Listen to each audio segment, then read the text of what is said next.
Bom dia, Fábio. Bom dia, Gilson. Registrar a ausência de Boni, que tirou merecidas férias.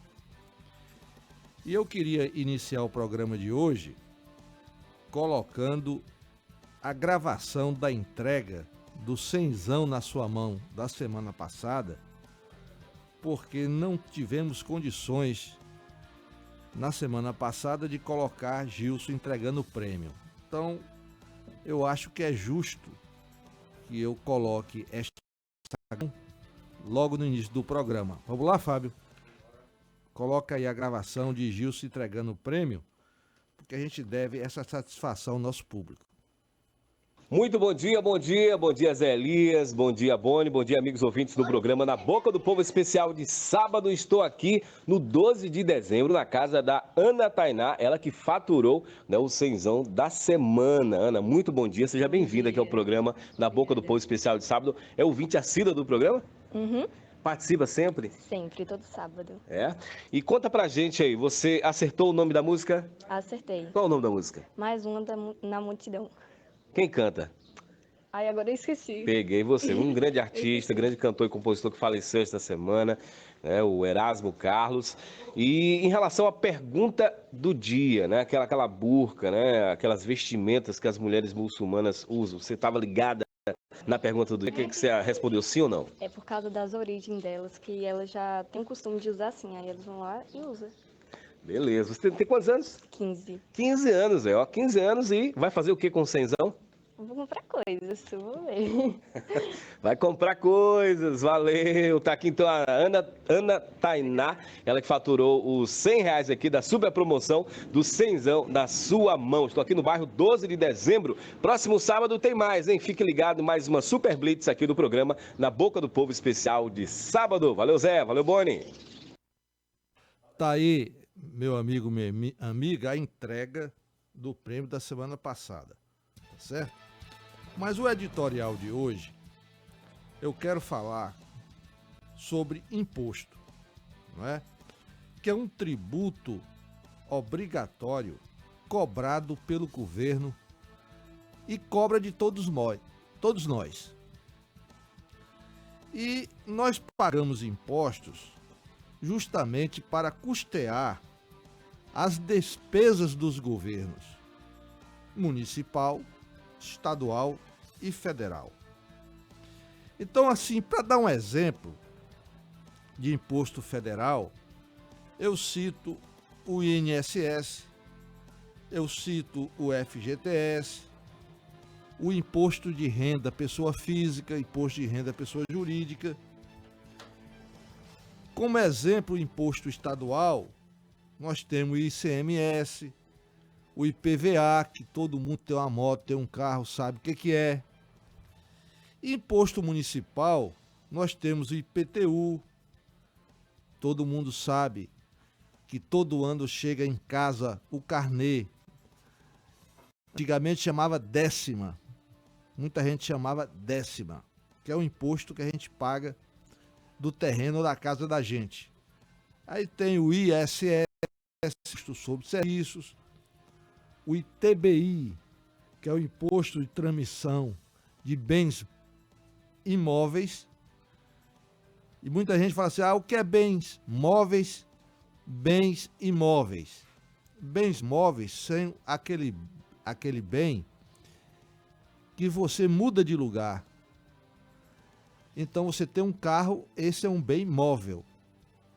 E bem imóvel é aquele que não tem mobilidade, é o que está fixo, é uma fazenda, é uma casa, é um terreno. Então, às vezes é preciso observar que a prefeitura recebe o imposto de transmissão sobre bens imóveis, tá certo?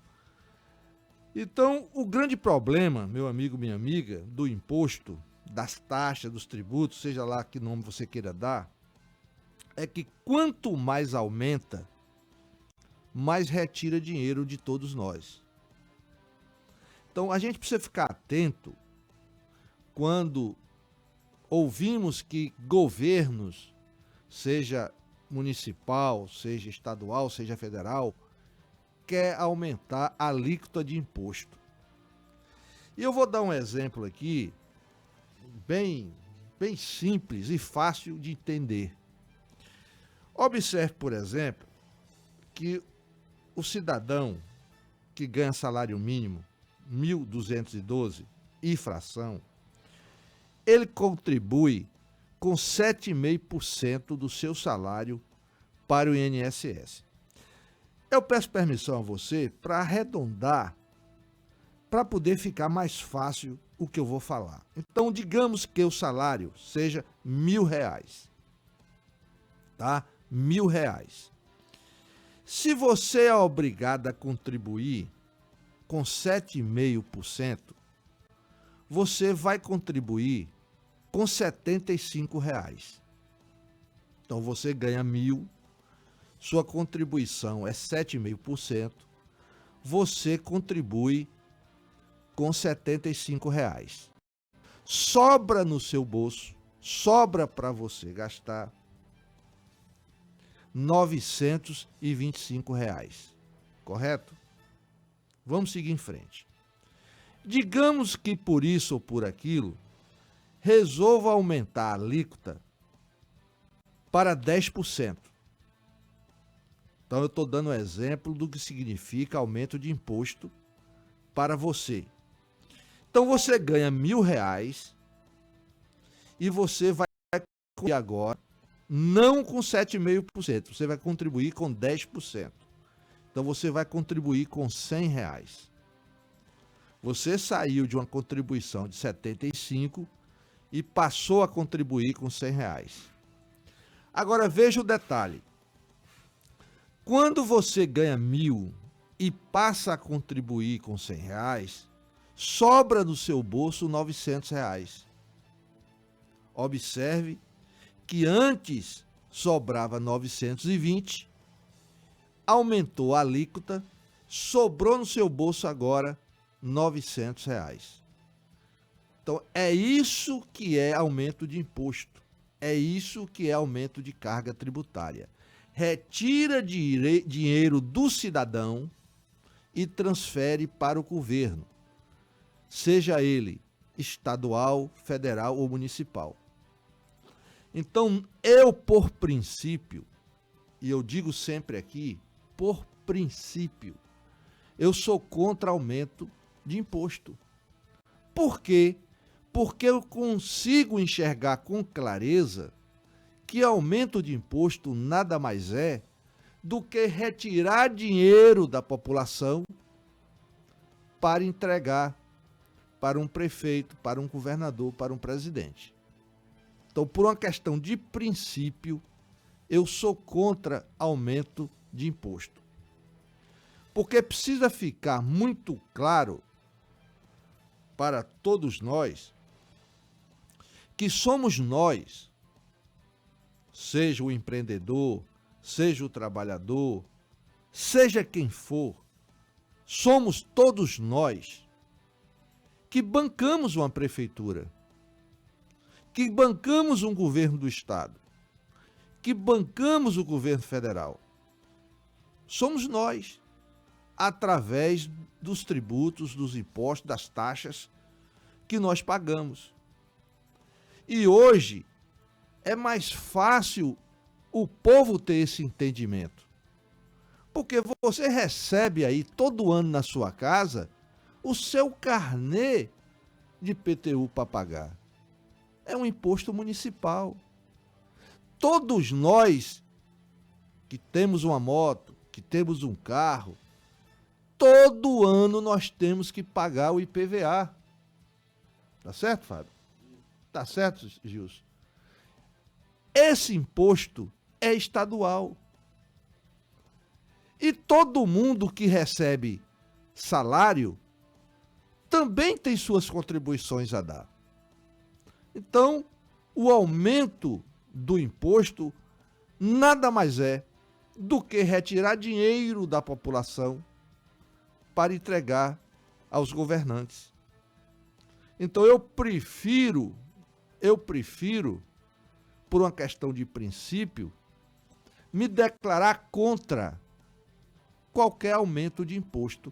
Acho que a carga tributária, acho que os impostos que nós pagamos são suficientes para os prefeitos administrarem as cidades, para os governadores administrarem os estados e para o presidente administrar o nosso país. Acho que o que é retirado de todos nós, através de várias siglas de impostos, já é suficiente para manter a máquina pública. Então, eu prefiro, por uma questão de princípio, ser contra aumento de imposto. Reconheço, e várias vezes já disse aqui, que tem sim que existir impostos. Então não existiria uma prefeitura, não existiria um governo do estado, não existiria uma nação se não houvesse impostos. Até porque o serviço público é responsabilidade de prefeitos, governadores e presidente. Então tem que haver impostos. Agora, nós lutarmos para que nossos governantes administrem prefeituras, governos, com a arrecadação que hoje é possível ter, querer que haja uma boa administração e que não procure aumentar imposto, esse é um desejo de todos nós. Reconheço que diminuir impostos é difícil. Todos nós estamos lembrando aqui da luta que foi para reduzir imposto dos combustíveis, não é? Todo mundo viu, assistiu aquela luta. O governador não queria porque pedia receita. É justo que um governante não queira perder receita. Então é sempre muito complicado, mas nós temos que lutar para que não se aumente a carga tributária, porque é mais dinheiro que sai da população para prefeituras, governos estaduais e federal. Eu queria também dar uma pincelada no outro assunto, porque ontem umas 2 pessoas me ligaram decepcionados com o resultado do Jogo do Brasil. E assim, a nossa imprensa, a imprensa brasileira, cria um entusiasmo como se o resto do mundo não existisse, não é? Quer dizer, parece que o Brasil é obrigado a ganhar.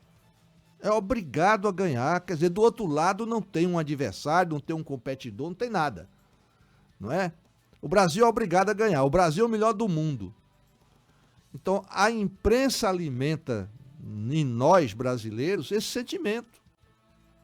Claro que existem interesses comerciais por trás disso, os interesses de audiência, vamos dizer assim, mas eu citei um exemplo no programa de Lima, que eu acho que esse exemplo faz a gente fazer uma pequena reflexão.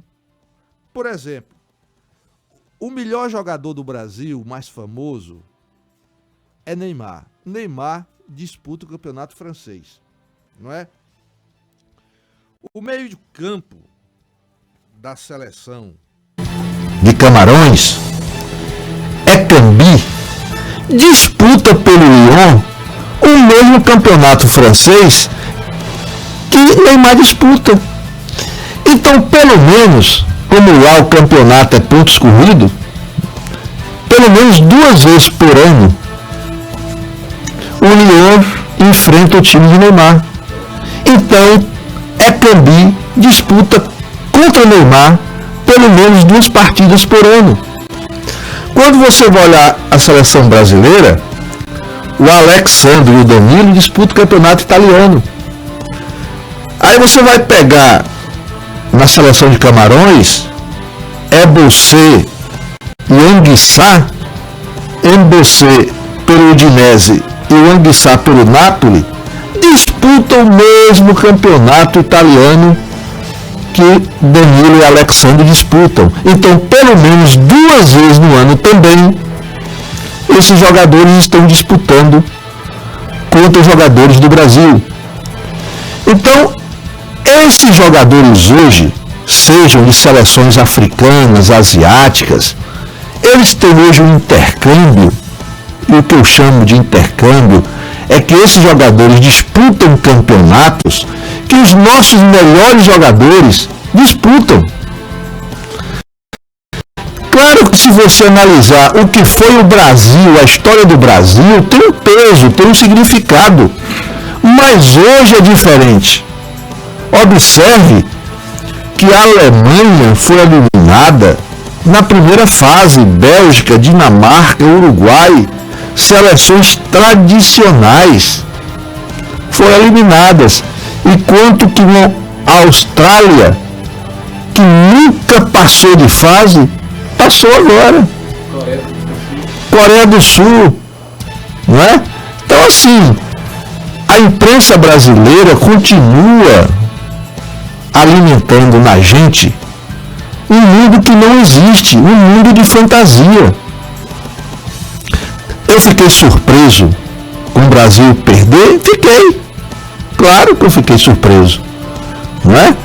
Mas hoje, se você for analisar mesmo, com equilíbrio, com isenção, você vê que esses jogadores que estiveram ontem com a camisa de Camarões, já enfrentaram aqueles jogadores brasileiros várias vezes em campeonatos pelo mundo. Então assim, gente, vamos ter calma. Brasil e Coreia. É lógico que esperamos uma vitória do Brasil. Mas se você analisar a seleção da Coreia, também eles fazem intercâmbio, eles jogam pelo mundo. Então não é mais como 30 anos atrás. E para o saudosista, viu, Fábio, viu, Jus? Olha a seleção de 70. Qual jogador da seleção de 70 jogava fora do Brasil?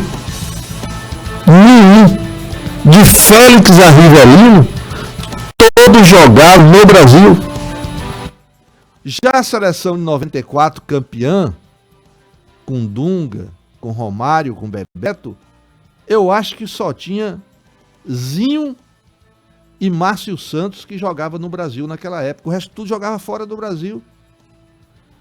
Então, assim, o futebol globalizou. Então, muita calma nessa hora. Vocês que estão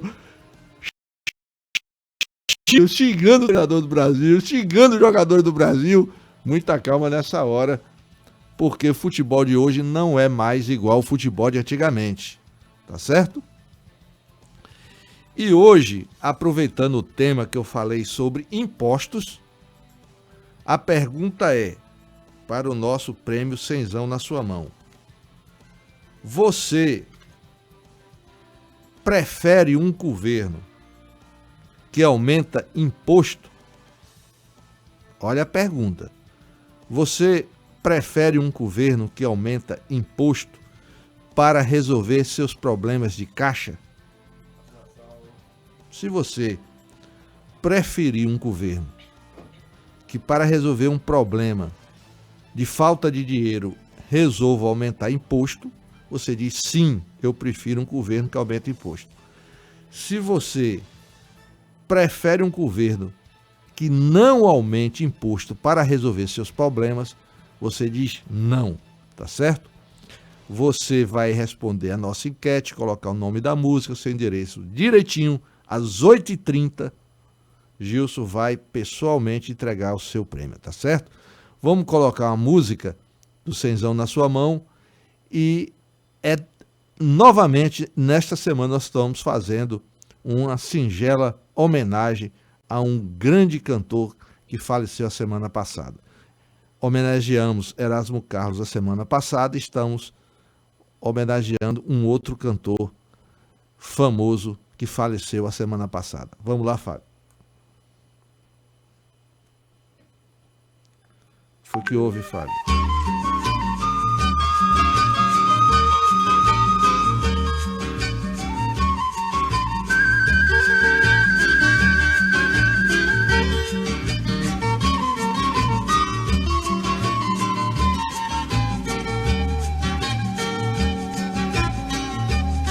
Corre um boato aqui de onde eu moro, que as mágoas que eu choro são mal ponteadas,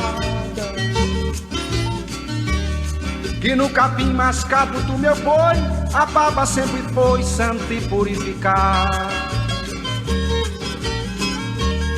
Diz que eu rumino desde menininho, fraco e mirradinho, a ração da estrada. Vou mastigando o mundo e ruminando, e assim vou tocando essa vida marvada.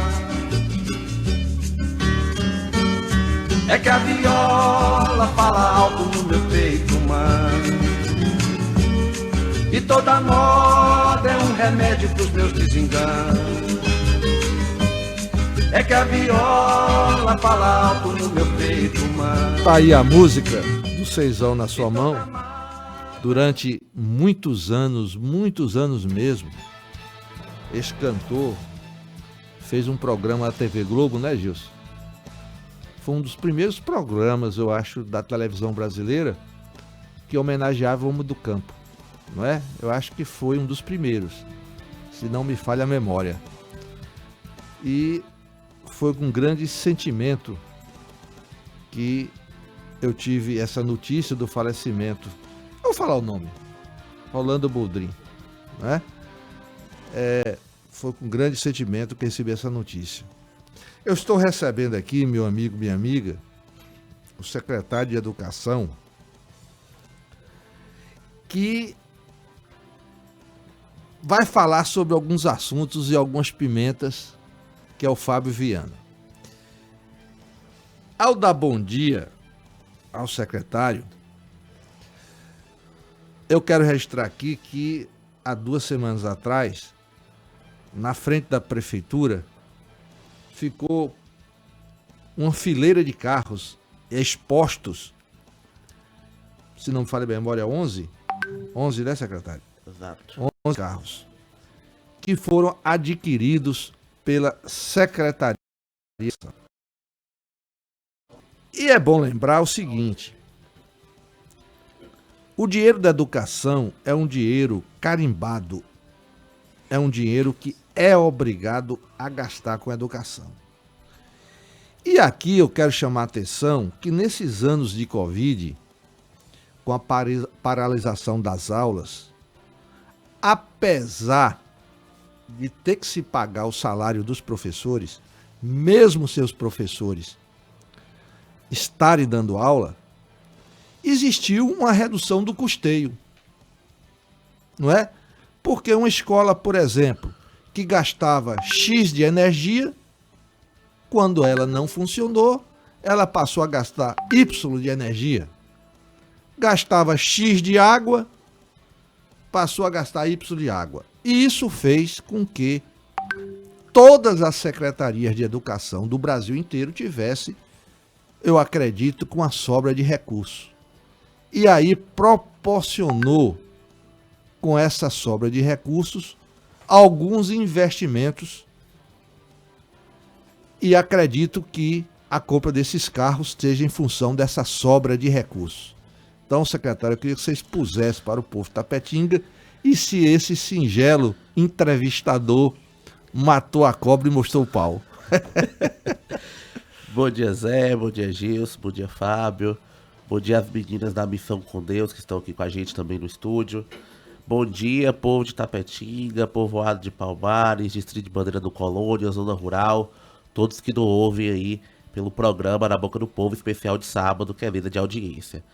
Primeiro, Zé, falar da alegria de estar aqui, sempre pra gente, enquanto gestor público, é muito importante prestar conta dos nossos serviços, né, do nosso trabalho, é essa a nossa obrigação, mas a felicidade está em um programa que tem compromisso com a verdade, compromisso com a seriedade, e isso pra mim me deixa sempre muito alegre. Então sempre que eu venho aqui é uma manhã regada de pimenta, mas sempre com muito respeito, sempre com muita ética, com muita verdade, então isso me deixa muito feliz. Você de fato matou a cobra e mostrou o pau, né? A gente tem a Constituição aí que garante 25% dos impostos municipais para utilização daquilo que a gente chama de despesas de MDE, que é manutenção e desenvolvimento do ensino, né? Então, como houve no último ano sobra de recursos da educação, mesmo naquele momento de pandemia, a gente não podia utilizar o recurso da educação na saúde, não é permitido isso, né? A lei não permite. A lei não permite. Algumas pessoas, quando falaram quando os 11 carros estavam expostos na prefeitura, perguntou, e por que não usa esse recurso para uma demanda de saúde, por exemplo? E aí eu falei, brincando, mas com um tom de seriedade, porque eu não quero subir a ladeira do Marçal para prestar conta à Polícia Federal. O recurso da educação é da educação, assim como o recurso da saúde é da saúde, né? E, de fato, a gente teve aí nos últimos anos uma diminuição das despesas da educação. Do custeio, né? As despesas aí de custeio, né? E que pese não havia aula presencial, a gente tinha o ensino remoto, mas obviamente que o gasto não é o mesmo, né? Se você não tem aluno todo dia na escola utilizando um banheiro, você diminui o consumo de água. Claro. Se você não tem todo dia o data show ligado, a lâmpada, o ar-condicionado, no caso do José Marcos, você tem a diminuição da energia, a diminuição do número de profissionais temporários. Se a escola está fechada, você não precisa de merendeira, de serviços gerais, né? Então houve uma diminuição muito grande. E essa diminuição de recursos que permitiu, por exemplo, que no ano passado fosse feito várias reformas. Algumas reformas, o pagamento, que o pessoal chamou do 14º salário, que você se lembra que houve isso no ano passado, o rateio do Fundeb, né? E obviamente que esse recurso, quando eu cheguei, e as pessoas falam, Fábio, você tá querendo ser pai de filho dos outros. Não, a gente é muito correto. Quando eu cheguei na Secretaria de Educação, existia um recurso considerável, né? E a gente foi estudar junto com quem faz a educação, né? Você se lembra, Zé, que logo quando eu vim aqui, quando eu assumi, a gente fez uma rodada de diálogos com o professor, com as merendeiras, com os serviços gerais, com os sindicatos, com os conselhos, e a gente foi definir aquilo que era prioritário. Então a gente tem, Zé, e algumas pessoas não sabem, eu tenho certeza que sabe, você é produtor rural, né? Muito provavelmente existem trabalhadores de sua fazenda que estudam aqui na cidade ou em escolas próximas. Filhos, a quantidade, filhos de trabalhadores, né? A quantidade de linhas de transporte rural que a gente tem. Inclusive essa semana foi uma dor de cabeça absurda por causa da chuva. Então nós temos mais de 40 linhas de transporte escolar da zona rural para a sede ou da zona rural para a escola mais próxima, que a gente chama de ramais, né? Então, esses 11 veículos, 10 deles serão utilizados no transporte de alunos e um veículo, que é uma estrada, né? Uma picape, vai ser utilizado na equipe de manutenção escolar. A gente tem uma equipe aí com 40 homens que dá esse suporte da manutenção, da capina, a lâmpada queima, deu um curto-circuito, a descarga quebrou. É essa equipe que dá o suporte aí para as nossas 44 unidades escolares, e esse veículo vai atender essa equipe e reforçar o trabalho da equipe. Então, obviamente, é isso que você falou, né? Essa sobra de recurso possibilitou que fizéssemos alguns investimentos.